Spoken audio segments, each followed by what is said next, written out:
Okay, ఇక పెద్ద cinema అయితే రిలీజ్ కాబోతుంది కదా, మరి తెలంగాణ గవర్నమెంట్ నిజంగా వాళ్ళు ఏం మాట్లాడతారో ఏం చేస్తారో తెలియదు.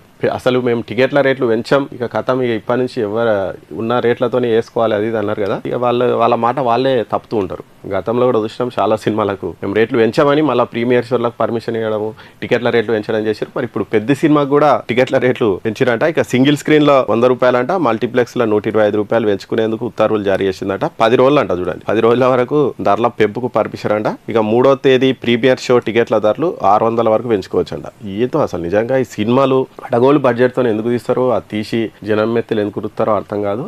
అంటే వీళ్ళు ఏదో కలెక్షన్లు అని పోయి అసలు చాలా మంది, నాకు తెలిసిన సర్కిల్లోనే చూస్తున్నా, దాదాపు ఒక 80 to 90% సినిమాలకు కూడా బంద్ చేశారు. ఏమైనా వస్తే ఓటీటీలో వచ్చాక మెల్ల చూద్దామని. ఎందుకంటే ఒక చిన్న ఫ్యామిలీని తీసుకొని సినిమాకి పోతే 2000 రూపాయలు ఖర్చు అవుతున్నాయి. ఒక టికెట్ 400, నలుగురు పోతే 1600, పాప్కార్న్ డబ్బా 400. అంటే సింపుల్ గా పోయినా కానీ ఒక 2000 రూపాయలు ఖర్చు అవుతున్నాయి. అదే 2000 రూపాయలు పెట్టుకుంటే ఓటీటీ సబ్స్క్రిప్షన్ వస్తుంది. హాయిగా ఇంట్లో కూర్చొని ఎప్పుడైనా చూసుకోవచ్చు సినిమా. నిజంగా అంటే ఈ టికెట్ల రేట్లు పెంచుడు అనేది దీనంత దరిద్రము ఇంకొకటి ఉండదు. అడ్డగోలుగా అంటే నిజంగా ఈ ప్రేక్షకులు వస్తలేరు, థియేటర్లు మూత పడుతున్నాయి, అవి ఇవి అంటున్నారు కదా, దీనికి మెయిన్ కారణం ఇవే.